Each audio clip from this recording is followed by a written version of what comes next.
The most dangerous number on your credit card bill is not the balance.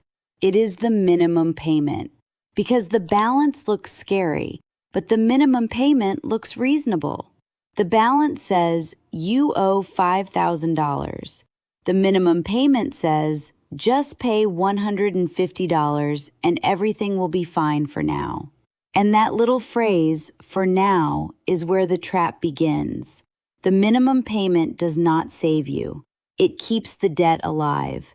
It keeps the account in good standing. It protects your credit score from immediate damage. It keeps the bank calm. But it does not protect your future paycheck. It does not protect your cash flow. It does not protect your peace. It gives you the feeling of doing something while the debt continues to sit there, quietly charging rent on your past decisions. That is why so many people say, I pay my credit card every month, but the balance never goes down. They are not lying. They really are paying. The problem is that they are paying the slowest, most expensive version of progress. A minimum payment is not designed to get you free quickly. It is designed to make the debt feel survivable. And when debt feels survivable, you tolerate it longer. That is the business model. If your credit card bill says the minimum payment is $70, your brain relaxes. You think, okay, I can handle $70. But the real question is not, can I handle $70 this month? The real question is, how many months of my life will this $70 buy me? Because a minimum payment is not one payment. It is a long chain of future payments wearing a small monthly disguise. This is why the minimum payment is so powerful. It changes the conversation from total cost to monthly comfort. It takes a painful number and breaks it into something that does not feel urgent. $5,000 of debt feels like a problem. $150 this month feels like a chore. And most people are willing to tolerate a chore. They are not willing to confront the full problem. But the full problem does not disappear just because you pay the smaller number. It waits. It compounds. It follows you into next month, and then next month, it asks again. The bank is not saying, this is the smartest amount to pay. The bank is saying, this is the smallest amount you can pay without triggering bigger consequences right now. That is a very different thing. The minimum payment is a floor, not a plan. It is the least you can do, not the best you should do. But because it appears on the statement in official language, people treat it like a recommendation. They think, if the credit card company says this is the payment, maybe this is the normal payment. No, it is the survival payment. It is the stay in the game payment. It is the payment that keeps you from falling behind on paper while you may still be falling behind in real life. And this is where people confuse credit health with financial health. Paying the minimum on time may protect your credit score, but your credit score is not your life. Your credit score does not buy groceries. Your credit score does not give you breathing room when rent is due. Your credit score does not make your paycheck feel bigger. You can have a decent credit score and still feel trapped. You can be current on every bill and still have no money left. You can look responsible to a lender and still feel broke in your own kitchen. That is the danger. The minimum payment helps you look okay while your cash flow is quietly losing strength. Here is what really happens when you make only the minimum payment. Part of your payment goes to interest. Part of it may go to fees if there are any. Only what remains attacks the actual balance. So you send the credit card company money, but the debt does not shrink by the full amount you paid. This is why paying $200 can feel insulting when your balance only drops by a much smaller amount. You feel like you worked for nothing, but you did not work for nothing. You worked to pay for time. Interest is the price of carrying yesterday into tomorrow. And credit card interest is expensive time. The longer the balance lives, the more your money goes toward permission to keep owing money instead of toward freedom. That is why the minimum payment can feel like progress, but behave like a treadmill. You are moving. You are sweating. You are doing the responsible thing. But financially, you may be standing almost in the same place. And then the next trap comes in. You make the minimum payment, and then you use the card again. This is incredibly common. You pay $150 on Friday, then groceries hit, gas hits, a subscription hits, a small emergency hits, a tired night hits, a birthday hits. By the next statement, your payment has been replaced by new spending. Now the balance did not just survive because of interest, it survived because the card is still your backup plan. You are trying to drain a bucket while leaving the faucet on, and then you blame yourself for not draining it fast enough. But the real problem is the system. If you are paying off a card and still using that same card for everyday life, your payoff plan is fighting your survival plan. One side is trying to lower the balance. The other side is trying to get through the week. Survival usually wins. That does not mean you are weak. It means your system is asking one piece of plastic to do two opposite jobs. Debt payoff requires separation. The card you are trying to pay off cannot also be the card you use when life gets uncomfortable. You have to stop feeding the balance before you can defeat the balance. This is why the first move is often not a huge payment. The first move is friction. Remove the card from your wallet. Delete it from your phone. Take it off delivery apps. Remove it from online stores. Turn off one-click checkout. Make it slightly annoying to use. Because when spending is effortless, debt grows in silence. Friction gives your brain a chance to wake up before your future gets charged again. The minimum payment also tricks you because it makes debt feel predictable. You think, okay, I owe this much every month, so I can plan around it. But a credit card balance is not like a fixed loan with a clear ending. It can move. It can grow. It can absorb emergencies. It can absorb emotional spending. It can absorb bad weeks. It can stretch itself across years if you let it. That flexibility feels helpful at first, but it becomes dangerous when there is no exit plan. A minimum payment without an exit plan is not a debt strategy. It is a subscription to your own past. Every month you pay to keep old purchases alive. Groceries you already ate, gas you already burned, clothes you already wore, a dinner you barely remember, a repair that happened months ago.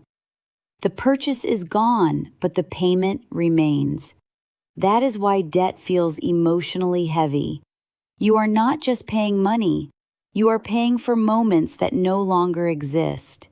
And the more of your paycheck that goes to old moments, the less of your paycheck is available for the life you are living now. This is how people become broke even while earning decent money. Their current income is not fully current anymore. Part of it belongs to last month. Part of it belongs to 6 months ago. Part of it belongs to the emergency they had no cash for. Part of it belongs to interest. So payday arrives, but the money is already claimed. And then people wonder why a raise does not help. A raise does not help if the minimum payment simply becomes easier to tolerate. A raise helps only if it increases the gap between income and spending, and that gap is protected for debt payoff. Otherwise, the minimum payment stays, the lifestyle expands, and the debt keeps breathing. The minimum payment is also emotionally comforting because it lets you avoid the full truth. Looking at the full balance is painful. Calculating how long it will take to pay off is painful. Seeing how much interest you might pay is painful. So the minimum payment gives you a smaller truth. It says, just handle this little number. But small truths can keep you stuck if they hide the big truth. You need to know the real numbers. What is the balance? What is the interest rate? What is the minimum payment? How much of your last payment went to interest? How much did the balance actually drop? If you keep paying only the minimum, roughly how long will it take to pay off? These questions are uncomfortable, but they are not cruel. They are clarifying. Shame says, I am bad with money. Clarity says, this payment is not big enough to change the balance. Shame says, I failed again. Clarity says, I kept using the same card while trying to pay it down. Shame freezes you. Clarity gives you a next step. And the next step is simple, but not easy.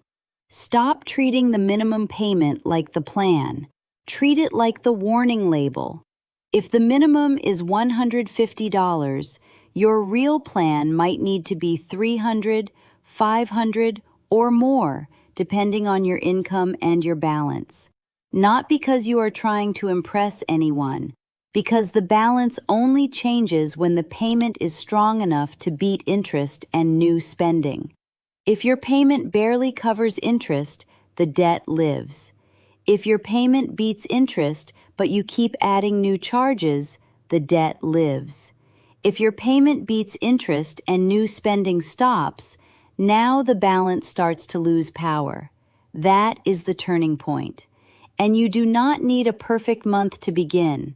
A lot of people wait for the perfect month. They say, I will pay extra after this bill, after this holiday, after this repair, after my schedule calms down, after I make more money. But debt does not wait for your perfect month. Interest does not pause because life is busy. If you wait for a clean month, you may wait forever. Start with an imperfect extra payment. $20 extra, $50 extra, $100 extra. The size matters less than the pattern at first. You are teaching your money a new direction, but do not stop there. Once the pattern is real, increase the pressure. Debt does not disappear because you feel inspired once. Debt disappears because your system becomes consistent enough to outlast your mood. This is why automation helps. If you can set an automatic extra payment right after payday, do it. Pay the debt before the month starts making excuses. Most people try to pay debt with leftover money, but leftover money is unreliable. Leftover money gets eaten by convenience, stress, small emergencies, and random life. If debt only gets what is left, debt usually stays. The payment has to be assigned before the month spends it for you. You also need a small emergency buffer at the same time. Some people say, should I save money or pay off debt? And the answer is, you probably need a little of both. If you throw every dollar at the credit card but have zero cash, the next flat tire goes right back on the card. Then your big payment gets erased. A small cash buffer is not a distraction from debt payoff. It is protection for debt payoff. Even $500 can interrupt the cycle. Even $1,000 can stop a normal life problem from becoming new credit card debt. The goal is not to build a giant emergency fund before paying debt. The goal is to stop every surprise from becoming a swipe. Because if the card remains your only backup plan, the minimum payment will keep returning like a monthly tax on instability. Now, some people use the debt snowball method. They pay the smallest balance first, even if it is not the highest interest rate, because winning quickly gives them motivation. Other people use the debt avalanche method. They pay the highest interest rate first, because mathematically, it saves more money. Both can work. The best method is the one you will actually continue when life gets messy. If you need momentum, use the snowball. If you can stay disciplined with the math, use the avalanche. But whatever method you choose, the minimum payment is only the base layer. You pay minimums on everything, then attack one debt with extra money. That extra money is the weapon. The minimum payment is not the weapon. It is just the cost of staying current. The real progress comes from focused extra payments repeated long enough to matter. And while you do this, you have to stop measuring progress only by how painful the payment feels. Sometimes people make a payment that feels big emotionally, but it is still small compared to the balance and interest rate. That does not mean the payment is worthless. It means the plan needs math, not just emotion. Track the balance once a week or once every 2 weeks. Watch whether it is actually falling.